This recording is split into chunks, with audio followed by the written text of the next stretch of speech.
열왕기하 21장 10절에서 26절입니다. 구약 성경 600면입니다. 오늘 우리에게 주신 살아계신 하나님의 말씀을 우리 다 함께 합독하시겠습니다. 함께요. 여호와께서 그의 종 모든 선지자들을 통하여 말씀하여 이르시되 유다왕 므낫세가 이 가증한 일과 악을 행함이 그 전에 있던 아모리 사람들의 행위보다 더욱 심하였고 또 그들의 우상으로 유다를 범죄하게 하였도다. 그러므로 이스라엘의 하나님 여호와가 말하노니 내가 이제 예루살렘과 유다에 재앙을 내리리니 듣는 자마다 두 귀가 울리리라. 내가 사마리아를 잰 줄과 아합의 집을 다림보던 추를 예루살렘에 베풀고 또 사람이 그릇을 씻어 엎음같이 예루살렘을 씻어버릴지라. 내가 나의 기업에서 남은 자들을 버려 그들의 원수의 손에 넘긴즉 그들이 모든 원수에게 노략거리와 겁탈거리가 되리니 이는 애굽에서 나온 그 조상 때부터 오늘까지 내가 보기에 악을 행하여 나의 진노를 일으켰음이니라 하셨더라. 므낫세가 유다에게 범죄하게 하여 여호와께서 보시기에 악을 행한 것 외에도 또 무죄한 자의 피를 심히 많이 흘려 예루살렘 이 끝에서 저 끝까지 가득하게 하였더라. 므낫세의 남은 사적과 그가 행한 모든 일과 범한 죄는 유다왕 역대지략에 기록되지 아니하였느냐. 므낫세가 그의 조상들과 함께 잠에 그의 궁궐 동산 곧 우사의 동산에 장사되고 그의 아들 아몬이 대신하여 왕이 되니라. 아몬이 왕이 될 때 나이가 22세라 예루살렘에서 2년간 다스리니라. 그의 어머니 이름은 무슬렘의 신이요 요밧 하루스의 딸이더라. 아몬이 그의 아버지 므낫세 행함같이 여호와 보시기에 악을 행하되 그의 아버지가 행한 모든 길로 행하여 그의 아버지가 섬기던 우상을 섬겨 그것들에게 경배하고 그 조상들의 하나님 여호와를 버리고 그 길로 행하지 아니하더니 그의 신복들이 그에게 반역하여 왕을 궁중에서 죽이매 그 국민이 아몬 왕을 반역한 사람들을 다 죽이고 그의 아들 요시야를 대신하게 하여 왕을 삼았더라. 아몬이 행한 바 남은 사적은 유다 왕 역대지략에 기록되지 아니하였느냐. 아몬이 우사의 동산 자기 묘실에 장사되고 그의 아들 우시야가 대신하여 왕이 되니라. 아멘. 주님께서 허락하신 새날 주의 은혜가 충만한 하루 되기를 주님의 이름으로 축복합니다. 아멘. 많은 사람들이 하나님을 두려워하지 않는 이유는 당장에 하나님이 징계하시는 것을 보지 못하기 때문입니다. 하나님 앞에 선을 행하면 당장의 축복, 하나님께 악을 행하면 당장의 징계가 없으니 사람들은 생각합니다. 아, 하나님은 계시지 않는구나. 그렇게 생각하지요. 그러나 그것은 사람들의 착각입니다. 하나님이 다 지켜보고 계시고 하나님이 기억하고 계시는 것이지요. 오늘 본문은 그것을 우리에게 말씀하고 있습니다. 오늘 본문은 하나님의 다급한 마음, 얼마나 하나님이 지금 애절한 마음이 있는지를 본문을 통해 알 수 있는데 본문 10절의 첫 단어가 이렇게 시작하죠. 여호와께서로 시작합니다. 하나님께서라고 시작해서 15절 끝절에 보면 하셨더라 라로 끝납니다. 15절 끝에 진노를 일으켰음이니라 하셨더라. 그러니까 지금 10절부터 15절은 1인칭을 사용해서 하나님께서 직접 말씀하고 계신 것을 이야기하고 있는 거죠. 누구를 통해 말씀하셨냐면 다시 10절에 보면 여호와께서 그의 모든 선지자들을 통하여 말씀하여 이르시되, 하나님께서 말씀하셨어요. 그런데 하나님이 누구를 통해 말씀하셨냐면 선지자들이라는 겁니다. 여러분, 우리에게 축복이 뭘까요? 우리에게 많은 복이 있습니다. 건강함, 재물, 또 형통, 또 권세, 명예 같은 많은 것들이 있습니다. 그런데 정말 우리에게 참된 복은 하나님의 말씀이 들려지는 복입니다. 바울이 데살로니가 교회에 내가 하나님께 감사함은 하나님 말씀을 들을 때 사람의 말로 받지 아니하고 하나님의 말씀으로 받음이니라 진실로 그러하도다. 믿음은 이 능력은 믿는 자들의 가운데 역사한다라고 고백했던 것처럼 우리 가운데 복은 말씀이, 오늘 읽은 이 말씀이 살아계신 하나님의 말씀이요, 특히 이 말씀이 내게 주신 하나님 말씀으로 믿어지는 것, 이것이 복 중의 복인 줄로 믿습니다. 지금 하나님 마음이 너무 다급해요. 하나님 마음이 너무 애절한 겁니다. 그래서 므낫세가 너무 큰 죄를 저지르는 겁니다. 여러분 생각해 보십시오. 이렇게 성전에, 하나님의 거룩한 성전에 1월 성신의 우상의 제단을 세운 겁니다. 정말 끔찍한 일 아닙니까? 내 사랑하는 천하보다 귀한 아들을 우상에게 이 인신 제사를 드리는 겁니다. 있을 수 없는 일이 있는 거죠. 하나님 마음이 너무 괴롭고 답답해서, 다급해서 직접 말씀하시는 거예요. 누구를 통해서요? 선지자를 통해서요. 그런데 선지자를 통해서 말씀하시는 그 말씀이 들려지는 것이 므낫세에게는 복이죠. 근데 지금 안타깝지만 듣지 못하는 겁니다. 어떤 말씀하시냐면 11절에 보면 유다왕 므낫세가 이 가증한 일과 악을 행함이 그 전에 있던 아모리 사람들의 행위보다 더욱 심하고 또 그들의 우상으로 유다를 범죄하게 하였도다. 여러분, 이런 거예요. 성도가, 거룩하게 될 성도가 예수 믿지 않은 세상 사람들보다 더 악하게 행한다. 있을 수 없는 일이죠. 지금 이 므낫세가 그런 겁니다. 하나님의 사랑하는 백성, 하나님의 사랑하는 자녀가 아모리 사랑, 이방 사람들보다 더 큰 악을 행하고 죄를 행하여 하나님 마음 괴롭혔다라는 겁니다. 그래서 오늘 이제 드디어 하나님께서 말씀하시기를 그러므로로 12절 시작합니다. 징계가 나타납니다. 12절에 그러므로 이스라엘의 하나님 여호와가 말하노니 내가 이제 예루살렘과 유다에 재앙을 내리리니 듣는 자마다 두 귀가 울리리라. 재앙을 어떤 재앙이죠? 듣는 자마다 두 귀가 울린다는 겁니다. 그 재앙이 너무나 두려워 떨게 될 것이다 라고 하는 거예요.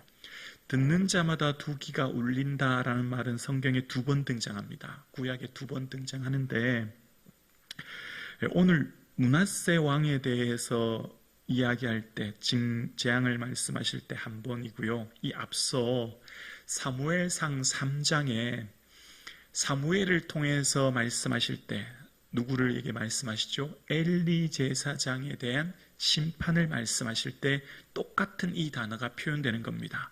엘리 제사장의 2 아들을 통해서 그 엘리 집을 심판하실 때 아들들이 저주를 자청하되 금하지 아니하였도다. 엘리 집안은 어떤 예물로도 영원히 속함을 받지 못할 것이다. 듣는 자마다 두 귀가 울릴 것이다 라고 하시면서 사무엘을 통해서 누구를 징계하실 때요? 하나님의 거룩한 엘리 제사장의 2 아들을 심판하실 때 말씀하시는 겁니다. 그러니까 지금 이 심판의 말씀이 얼마나 두렵고 떨리는 말씀인지 몰라요. 구체적으로 어떤 죄 때문인지를 이어서 13절에 말하기를 내가 사마리아를 잰 줄과 아합의 집을 달인보던 추를 예루살렘에 베풀고 또 사람이 그릇을 씻어 엎음같이 예루살렘을 씻어버릴지라 내가 나의 기업에서 남은 자들을 버려 그들의 원수의 손에 넘긴즉 그들이 모든 원수에게 노략거리와 겁탈거리가 되리니 15절에요. 이는 애굽에서 나온 그의 조상 때부터 오늘까지 내가 보기에 악을 행하여 나의 진노를 일으켰음이니라 하셨더라. 13절에 시작되는 이 징계는 사마리아를 잰 줄, 다림보돈 다림추, 이것은 건축 도구거든요. 벽이 기울어졌는지 바로 세워졌는지를 보는, 그리고 크기를 재는 이 도구들을 통해서 하나님의 기준에 부합하지 않은 벽들을 헐어버리시고 새롭게 세울 것이라고 하는 징계의 말씀입니다. 그래서 이것을 통해서 하나님께서는 그들을 심판하시겠다 말씀하시는데 그 구체적인 이유, 이는 이라고 하면서 15절을 보면 이렇게 말씀하죠. 이는 애굽에서 나온 그의 조상 때부터 언제까지요?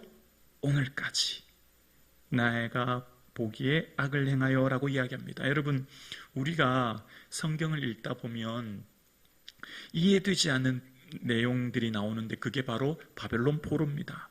하나님은 사랑의 하나님이신데 어떻게 이럴 수 있는가? 어떻게 이방 바벨론 나라를 통해 이스라엘 나라가 멸망하게 하시고 시드기야의 두 눈이 뽑혀서 바벨론에 잡혀가게 하시는가? 그것도 70년 동안 고통당하게 하시는가? 도저히 이해가 잘 되지 않아요. 왜냐하면 하나님은 사랑의 하나님 아닙니까? 근데 이 앞서 있었던 일들을 가만히 생각하면 하나님이 얼마나 참고 또 참았는지. 오늘 본문 뭐라고 하셨죠? 애굽에서 나온 때부터 언제까지요? 지금까지. 결과만 보기 전에, 결과에 바벨론 포로가 있기 전에 지금 이 열왕기는 언제 쓰여진 거라고요? 바벨론 포로에 갔을 때. 왜 우리가 이방 나라에 짓밟혀 고통당하고 있는가? 왜 우리가 지금 이방 나라에서 이런 어려움을 당하고 있는가를 생각할 때 기록한 것이 열왕기입니다. 열왕기에 대한 내용이 언제부터라고요? 애굽에서 나온 그때부터 오늘 지금까지 하나님 마음을 끊임없이 괴롭혔던 것. 그런데 어떻게 했죠? 하나님께서 말씀하시는 걸 듣지 못한 거예요. 누구를 통해요? 선지자를 통해 말씀하신 것을 왕들은 무지하여 듣지 못했고 백성들은 깨닫지 못했기 때문입니다. 죄는 반드시 나와 하나님과의 관계로부터 시작되거든요. 그러면 이제 그 죄는 하나님과 나와의 관계가 깨어져요. 그러면 증상이 있습니다. 그 증상은 어떻게 나타나냐면 이웃과 나와의 관계로 드러납니다. 이웃과 나와의 관계가 깨져서 이웃이 고통당합니다. 죄는 반드시 그 죄로 끝나지 않고 그 사람을 통해 이웃이 고통을 당합니다. 그것이 15절에 나오죠. 므낫세가 유다에게 범죄하게 하여 여호와 보시기에 악을 행한 것 외에도 또 무죄한 자의 피를 심히 많이 흘려 예루살렘 이 끝에서 저 끝까지 가득하게 하였더라. 하나님 보시기에 행한 악이 뭐였죠? 여호와의 성전에 일월 성신의 제단을 쌓고 아들을 불 가운데 인신제사 드리는 것. 하나님과 나와의 죄로 범죄했던 므낫세의 삶에 그렇게 끝나지 않아요. 그 외에 무죄한 자의 피를 흘렸다는 겁니다. 죄 없는 사람들, 고아와 객과 가부와 같은 연약한 사람들, 무죄한 사람들의 피를 심히 많이 흘려서 예루살렘에서 그 죄가 이 끝에서 저 끝까지 가득하게 한 것. 므낫세 한 사람의 죄는 그로부터 끝나지 않습니다. 온 백성이 고통당한 거예요. 그 온 땅이 어려움을 당했다라고 이야기합니다. 그리고 17, 18절입니다. 므낫세의 남은 사적과 그가 행한 모든 일과 범한 죄는 유다왕 역대지락에 기록되지 아니하였느냐? 므낫세가 그의 조상들과 함께 그의 궁궐 동산 곧 우사의 동산에 장사되고 그의 아들 아몬이 대신하여 왕이 되니라. 여러분, 열왕기를 읽어보면 하나의 특이한 이 내용들이 등장합니다. 특징 하나가 있어요. 악한 왕을 바로 징계하지 않아요. 자, 지금 이스라엘 유다에 므낫세와 같은 악한 왕이 없어요. 그런데 지금 므낫세가 너무너무 큰 악을 행하였습니다. 근데 므낫세의 생전에 무슨 큰 전쟁이 일어났든지 무슨 기근이 생기든지 무슨 전염병이 생기든지 혹은 므낫세 몸에 질병이 생기든지 이런 일이 있나요? 없어요. 아무 일이 일어나지 않아요. 그리고 더 특이한 게 있어요. 남유다 전체 20명의 왕들을 통틀어서 므낫세가 가장 오래 통치합니다. 55년. 므낫세가 가장 오래 통치하고 그것도 12세, 우리로 말하면 초등학생 나이에 왕권을 잡아서 오랜 시간 동안 왕위에 오릅니다. 므낫세가 누구죠? 악한 왕입니다. 너무너무 악한 왕입니다. 그런데 그의 생전에 즉각적인 징계가 일어나지 않아요. 므낫세의 생전에 어떻게 생각했을까요? 나는 정치를 잘했다. 나는 잘 살았다. 이마만큼 살았던 삶은 없다. 스스로를 평가하겠지만 그렇지 않습니다. 여기에 우리가 두려워해야 됩니다. 하나님은 두려우신 하나님이에요. 당장의 징계와 당장의 심판이 없다고 그것이 끝나는 게 아니죠. 로마서 2장 4절 이하의 말씀에 이렇게 기록합니다. 혹은 내가 하나님의 인자하심이 너를 인도하여 회개하심을 알지 못하여 그의 인자하심과 용납하심과 길이 참으심이 풍성함을 어떻게 해요? 멸시하느냐. 하나님이 참고 인내하고 오래 참음을 사람들은 멸시해요. 그 다음 5절의 말씀 볼까요? 다만 내 고집과 회개하지 않은 마음을 따라 진노의 날 곧 하나님의 의로우신 심판이 나타나신 그날에 임할 진노를 내가 쌓는도다. 그 진노를 쌓고 그 진노가 있음을 어리석은 사람들이 알지 못하는 겁니다. 6절 볼까요? 로마서 2장 6절에 하나님께서 각 사람에게 그 행한 대로 보응하시되 참고 선을 행하여 영광과 존귀와 썩지 아니함을 구하는 자에게는 영생으로 하시고. 아멘. 여기에 우리에게 은혜가 있는 거예요. 여러분, 우리가 말씀을 읽어보면 우리에게 끊임없이 이야기하는 게 있어요. 시편 73편 기억나시죠? 내가 악인의 형통함 보고 거의 내가 넘어질 뻔했다는 겁니다. 죽을 때에도 고통 없이 죽는, 손에 재물이 늘어나는 그들 때문에 너무나 시험 들어 내가 넘어질 뻔했다는 거예요. 근데 언제 깨달았다고요? 내가 성전에 가서 그들의 종말을 보고 알게 되었다는 겁니다. 지금 다 알 수 없어요. 지금 악인의 형통함 때문에 우리가 마음이 힘들어요. 내가 열심히 예수 믿고 믿음으로 살아가는데 고난이 닥쳐요. 예수 믿지 않은 사람들은 더 형통한 것 같아요. 그러나 보이는 게 전부가 아니지요. 믿음은 보이지 않은 것의 증거예요. 보이는 것은 잠깐이지만 보이지 않은 건 영원한 것을 우리가 믿죠.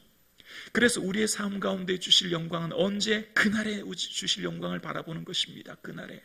그날에 주실 영광을 바라보고 오늘도 살아가는 것. 그래서 선을 행하되 하나님 주실 그 때에 임할 은혜를 바라보는 삶, 저와 여러분의 삶 되기를 주의 이름으로 축원합니다. 그래서 오늘도 믿음으로 인내할 수 있는 힘이 우리에게 있는 줄로 믿습니다. 그날에 내게 주실 영광을 바라보며 오늘도 살아갈 수 있기를 주의 이름으로 축원합니다.